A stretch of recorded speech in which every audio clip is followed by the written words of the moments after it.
Nama Whipped Pink mendadak ikut terseret kepusaran perhatian publik setelah tragedi meninggalnya Lula Lava. Produk dengan kemasan serba pink ini ramai dibicarakan karena dinilai janggal dan memicu rasa ingin tahu netizen yang budiman. Di balik tampilannya yang lucu dan modern, Whipped Pink ternyata merupakan tabung gas nitrous oxide yang digunakan sebagai whipped cream charger dalam dunia kuliner. Gas tersebut berfungsi membantu krim mengembang cepat dan stabil, serta legal digunakan selama sesuai peruntukannya. Masalah mulai muncul ketika publik menyoroti potensi penyalahgunaan gas ini di luar kebutuhan dapur, yang dinilai beresiko bagi kesehatan dan memantik kekhawatiran luas. Sorotan lain datang dari cara promosi dan desain kemasan Whipped Pink yang dianggap terlalu mewah untuk produk gas dapur. Dipasarkan terbuka melalui media digital, produk ini hadir dalam berbagai ukuran dengan harga ratusan ribu hingga jutaan rupiah, berbeda di tiap wilayah distribusi. Warna mencolok, kesan eksklusif, hingga akses pembelian yang mudah membuat sebagian pihak menilai edukasi fungsi produk kurang ditegaskan. Perbincangan ini akhirnya menjadi pengingat bahwa branding, segmentasi pasar, dan informasi penggunaan sangat menentukan agar produk kuliner tidak disalahartikan atau disalahgunakan. Nah, gimana nih menurut netizen yang terhormat? Silahkan berkomentar ya. Awalnya saya kira ini apa obat diet atau apa gitu. Terus pas saya cek ternyata ini tuh tabung buat bikin whipped cream gitu ya. Nah tapi setelah saya cari tahu lebih dalam lagi, ternyata tabung whipped cream itu sering disalahgunakan kandungan N2O atau nitrous oxide yang terkandung di dalamnya. N2O ini memiliki efek sedatif ringan yang bisa bikin tenang, sensasi melayang, dan sedikit euforia secara akut. Makanya banyak juga yang menyebut N2O itu sebagai laughing gas atau gas tawa. Penggunaan akut sesekali sebenarnya tidak terlalu bermasalah, namun penggunaan kronis rutin jangka panjang bisa menyebabkan masalah kesehatan. Mulai dari gangguan syaraf seperti kesemutan, gangguan keseimbangan, kerusakan persyarafan, sampai ke gangguan mood, pingsan, dan hipoksia atau kondisi di mana tubuh itu kekurangan oksigen. Nah, N2O itu sebenarnya juga digunakan sebagai obat anestesi, sebagai obat bius. Tapi saat digunakan sebagai anestesi, N2O itu selalu dicampur dengan oksigen, diatur dosisnya, dan dimonitor langsung oleh dokter. Oke, semoga bermanfaat. Lagi rame soal tabung pink ini. Ini tuh apaan sih? Sebenarnya ini tuh alat buat whipped cream. Isinya itu gas nitrous oxide. Jadi gas ini tuh memang legal ya dan dipakai di dunia medis. Misalnya di dokter gigi atau ruang bersalin. Nah, masalahnya ini mulai muncul waktu gas ini tuh dipakai bukan sesuai fungsinya. Dihirup buat nge-fly. Dan ini tuh bukan hal baru. Jadi banyak barang sehari-hari yang juga sering disalahgunakan. Contohnya Ibon, obat batuk tertentu, thinner, bensin, banyak nih pokoknya. Terus, apa yang sebenarnya terjadi kalau si nitrous oxide ini dihirup? Di awal itu orang biasanya ngerasa ringan gitu ya. Beban itu kayak hilang, euforia, terus pusing-pusing dikit.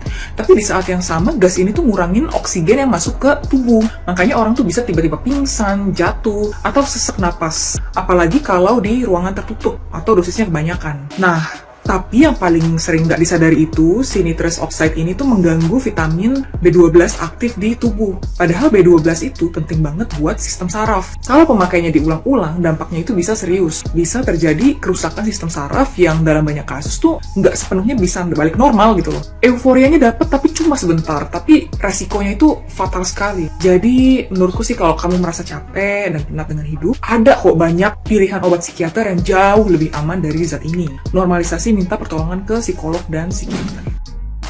Dari scroll-scroll kayaknya dokter yang tahu soal ini apaan cuman gua deh. Gua tahu karena gua memang mencari yang namanya nitrous oxide medical grade ya. Itu tuh bisa dipakai untuk ngebius orang pas terapi salmon DNA dan terapi estetik lainnya yang sangat menyiksa. Di Korea dipakai. Kalau kalian nonton The Glory, itu si Yoonjin yang dibiusnya pakai nitrous oxide. Tapi yang dijual di Indonesia yang warna pink ini dia culinary grade ya. Jadi nggak bisa dipakai untuk ngebius. Namanya juga culinary grade. Jadi bisanya untuk whipped cream. Tapi orang sini kan kreatif ya, jadi malah dihisap. Terus efeknya apa dong kalau di jadi happy, jadi kayak minum tapi cuman 20 detik efeknya, habis itu langsung lagi. Khas banget ya, suaranya jadi lower gitu. Kalau yang itu helium, lain lagi. Itu bukan penemuan anak-anak sini sih, kebanyakan yang nemuin itu dihisap itu adalah orang-orang yang sekolah di Amerika. Jadi apakah Lula gara-gara itu? Jujur nggak bisa itu doang, pasti ada faktor lain kan. Contoh dia paru-parunya udah nggak bener karena dia juga ngepots, terus dia juga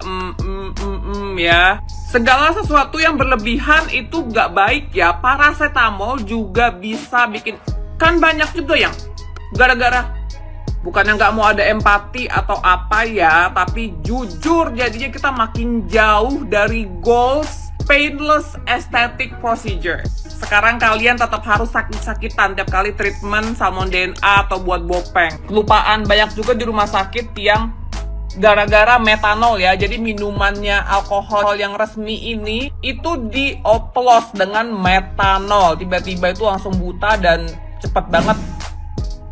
Lagi rame penggunaan whipping gas untuk euforia biar bisa nge-fly nih, kayak gini nih. Sebenarnya apa sih whipping gas ini?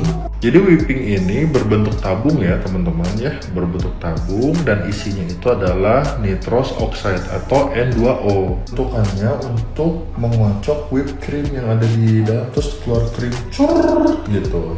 Nah, orang-orang ini diisep nih, si gasnya tuh terus ditiupin ke bawah. Namun dalam medis biasanya digunakan untuk anestesi lokal, biasanya oleh rekan-rekan sejauh saya, dokter gigi. Nah, di tren sekarang orang menggunakan whipping gas ini untuk euforia dan nge-fly sesaat guys. Karena cara kerjanya itu menghambat suplai oksigen ke otak dan ke seluruh tubuh. Nah, ini bahaya. Kalau misalnya oksigen dalam darah itu terhambat, maka akan menyebabkan hipoksia. Hipoksia itu apa? Kekurangan oksigen di seluruh tubuh. Makanya dalam beberapa kasus orang bibirnya itu agak membiru. Ketika hipoksia bisa menyebabkan kematian guys, jadi hati-hati karena hipoksianya. Jadi ini hati-hati ya teman-teman untuk penggunaan. Jangan pernah ikut tren-tren whipping gas dan lain-lain, jangan, nggak boleh, karena diperuntukannya bukan buat manusia ya. Hati-hati, jangan asal ikut tren ya, nggak gaul, nggak bagus. Gue gak habis pikir sama netizen Indonesia kenapa di setiap postingan wafatnya Lula Lava selalu ada komentar biru Wendy di pemakaman Lula Lava. Tapi pas gue ngeliat storynya Wendy lagi di Bali tuh kagak ada hubungannya. Tapi di mana letak empati lu bajingan?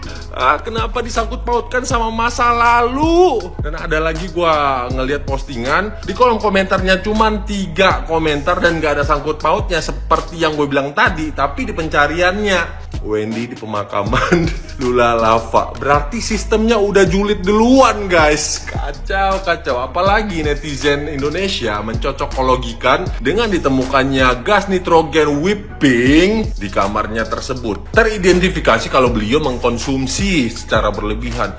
Seujono terlalu jauh bro. Kan udah jelas dia itu punya penyakit komplikasi GERD ya, apalagi paru-parunya juga udah kena dan kemana-mana mungkin. Yang gua tahu whipping ini berfungsi untuk ya makanan seperti campuran, topping, whipped cream ya, bisa dibuat untuk bolu, campuran kopi atau matcha yang digunakan bartender di coffee shop terdekat. Nah, kenapa lo nuduhnya sejauh itu cuy? Walaupun barang ini tidak mengandung zat yang berbahaya, tapi bisa menyebabkan adiksi yang berlebihan.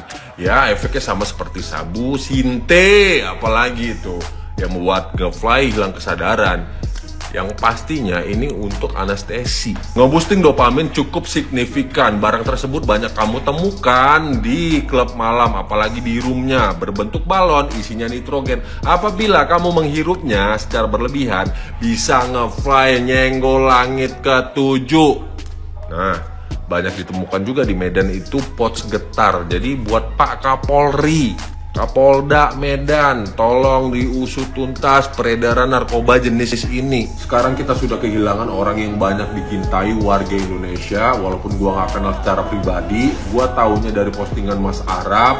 Innalillahi wa innalillahi rojiun, turut berduka cita. Semoga orang-orang yang ditinggalkan ikhlas menerima ini semua. Mas Arab tetap tegar ya.